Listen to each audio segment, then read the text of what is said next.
Vous utilisez mal ChatGPT. Si vous pensez que c'est génial parce qu'il vous résume un site en 10 secondes, vous êtes à milieu d'entrevoir son potentiel. C'est pourquoi, aujourd'hui, nous allons analyser cette nouvelle fonctionnalité ChatGPT Search sous un tout nouvel angle. Avant d'aller plus loin sur le fonctionnement et les limites de cette nouvelle fonctionnalité, j'aimerais vous présenter un cas d'usage que j'utilise qui me paraît très pertinent. Je lui ai demandé quels sont les effets de la musique classique sur l'apprentissage. Utilise uniquement Google Scholar. Google Scholar, c'est quoi pour les personnes qui ne connaissent pas? C'est une librairie où vous avez un ensemble d'études scientifiques et de méta-analyses qui vous permet d'avoir une source entre guillemets fiable. Donc ce que je vais faire, c'est que je vais taper Classical Music Effect on Cognition.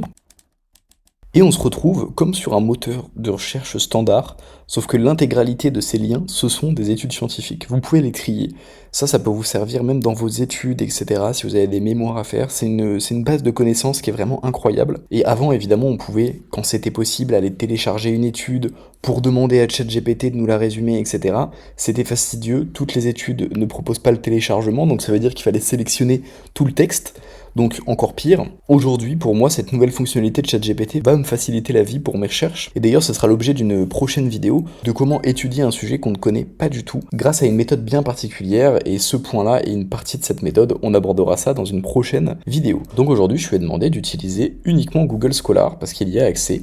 Il a accès à d'autres répertoires d'études scientifiques, donc je vous laisserai aller faire vos recherches. Donc là il m'a donné des résultats, c'est bien, il m'a dit des choses intéressantes, mais moi je vais lui demander de me donner des résultats uniquement de méta-analyse. Une méta-analyse, c'est une étude qui combine et analyse les résultats de plusieurs recherches sur un même sujet pour en tirer des conclusions plus solides et fiables. Elle permet d'identifier des tendances globales en regroupant les données de différentes études. Maintenant que vous savez c'est quoi une méta-analyse, là vous voyez qu'il m'a sorti des résultats très pertinents. Aujourd'hui on considère que si on prend deux coureurs et que l'un a de la musique et que l'autre non, ils ne sont pas sur un pied d'égalité, et donc les fédérations ont interdit la musique dans l'athlétisme depuis un bon moment. Donc effectivement on peut voir que la musique a un effet sur les performances, alors pas forcément cognitive et pas forcément avec de la musique classique, encore que on a lu ce qu'il y avait au-dessus. Je trouve que ça nous permet vraiment d'avoir de bonnes informations bien sourcées. Maintenant, petit bémol, quand on parle de méta-analyse, on parle effectivement de regroupement de plusieurs analyses.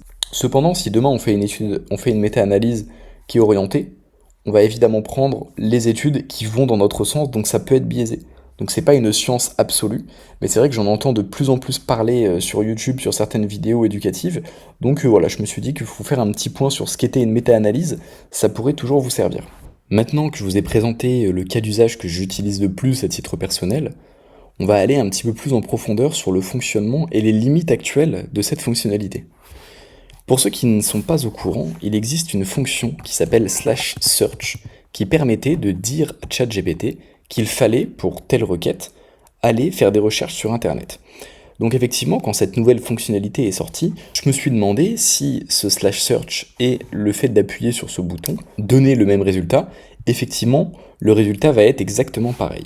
Cependant, on a quand même des petites choses qui sont mises en avant par quasiment personne et qui pour moi constituent la plus grosse force de ChatGPT.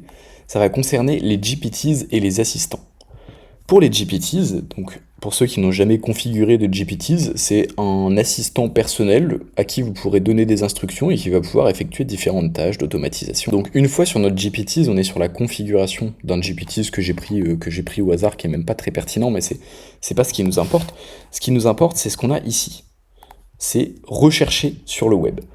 Donc rechercher sur le web, ça veut dire qu'effectivement notre GPTs peut aller chercher de l'information sur Internet. Aujourd'hui, il n'a pas accès à cette dernière fonctionnalité de ChatGPT Search et il va rechercher comme de la même manière qu'il faisait avant.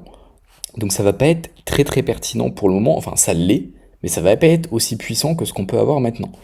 Et le dernier point qui est le plus important selon moi, c'est pour les assistants. Les assistants, c'est ce qui vous permet vraiment d'automatiser vos processus grâce à ChatGPT. Vous allez les appeler par API. C'est un petit peu un GPTs, mais que vous allez utiliser avec des API pour automatiser vos processus, d'accord ? Sur les assistants, on n'a pas du tout la possibilité de faire des recherches sur Internet. Donc, aujourd'hui, pour moi, ce que peu de personnes ont l'air de comprendre, c'est que la force de ChatGPT réside dans la possibilité d'automatiser tous nos processus, que ce soit aussi bien pour les études, pour le travail, que pour notre vie quotidienne. Et cette fonctionnalité est certes très intéressante, mais vu qu'elle n'est pas implémentée sur les outils d'assistants et de GPTs qui nous permettent d'automatiser tout ça, Pour moi, aujourd'hui, on est quand même assez limité. Et avec ce que je vais vous présenter juste après, vous allez voir qu'il y a quand même quelques points qui pourraient nous faire un petit peu peur même. Je fais une petite aparté, je suis en train de monter une entreprise où je vais automatiser des processus pour des entreprises, pour des professions libérales, pour absolument tout. Je n'ai aucune limite à ce niveau-là. Donc si vous êtes professionnel, que vous vous demandez si effectivement il y a des choses à optimiser dans votre entreprise, vu que je suis au début, envoyez-moi un message. On pourra en discuter ensemble et je pourrais pourquoi pas vous faire quelques démos ou essayer de travailler sur votre problématique pour essayer de me lancer moi aussi, parce que chaque entreprise est différente et c'est aussi ce que je recherche. Donc n'hésitez pas, il y a un mail, il y a mes réseaux dans la description, n'hésitez pas à m'envoyer un message. Donc vous l'avez compris, pour moi, la force de ChatGPT, c'est l'automatisation. Aujourd'hui, si vous demandez à ChatGPT où vous êtes localisé en lui précisant de ne pas utiliser la fonction recherche, il n'est pas censé vous donner de réponse. On va essayer tout de suite. Effectivement, il nous dit qu'il n'y a pas accès, et c'est très bien comme ça. Maintenant, on va lui poser la même question avec cette fameuse fonctionnalité ajoutée. Là, il va faire des petites recherches, il va prendre votre IP, et il va vous dire où vous êtes, sans vous demander une quelconque autorisation. Aujourd'hui, quand vous lancez une application, on vous demande s'il a le droit d'utiliser votre position actuelle. C'est quelque chose qui est réglementaire. Avec ChatGPT, actuellement, on a la possibilité, il a la possibilité, tout seul, sans aucune autorisation, d'utiliser notre adresse IP pour aller voir un petit peu où on est. Je vais pas dire que ça me fait peur parce que faut pas en faire des caisses. En revanche, j'aime bien avoir le contrôle sur ce que j'autorise et ce que je n'autorise pas sur mon ordinateur en l'occurrence. Et là, on perd un petit peu ce contrôle. Je pense que on est qu'au début de ce genre de dérive avec ces modèles, pas forcément avec ChatGPT, mais avec tous ces modèles d'IA. Maintenant, on va aborder un changement de paradigme qui est peut-être en train de s'effectuer sur les moteurs de recherche. Effectivement, si demain je lance un site internet, je vais me concentrer sur le SEO, donc sur le référencement, notamment sur Google. Aujourd'hui, ChatGPT utilise en grande partie Bing.com pour la simple et bonne raison que Microsoft est l'un des plus gros investisseurs dans OpenAI et que Bing est la propriété de Microsoft. Donc ça paraît tout à fait logique. Mais effectivement, il va sûrement y avoir quelques adaptations à faire si ChatGPT continue à prendre autant d'ampleur. Parce qu'on va avoir besoin d'avoir un bon référencement sur Bing, ce qui n'est pas forcément le cas parce que chaque moteur de recherche a des fonctionnements bien différents et un bon référencement Google n'est pas forcément un bon référencement Bing. On va faire un petit test aujourd'hui en cherchant le top 10 des fonds d'investissement en 2023 pour étayer un petit peu mes propos. Donc, je vais en bas de mon message, je clique sur les sources et ça m'ouvre toutes les sources utilisées. On en a pas mal et on va voir que j'ai fait la recherche directement sur Bing.com. Tous ceux qu'on a là dans le top 5, hormis les échos, on le retrouve, mais il y en a effectivement d'autres sur notre recherche. Donc on voit bien qu'il y a une pondération qui est quand même très importante de Bing, mais que Bing n'est pas forcément utilisé à 100%, et tant mieux parce que ça élargit encore plus le champ des possibles, parce que sinon on aurait juste au final un navigateur Bing intégré à notre chat GPT, et c'est pas forcément ce qu'on veut.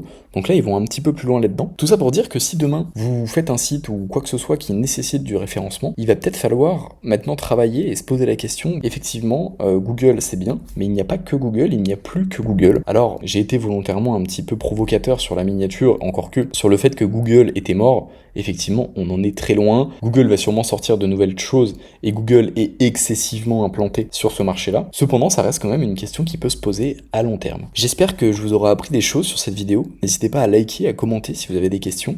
Et je vous dis à la semaine prochaine pour une nouvelle vidéo. Ciao.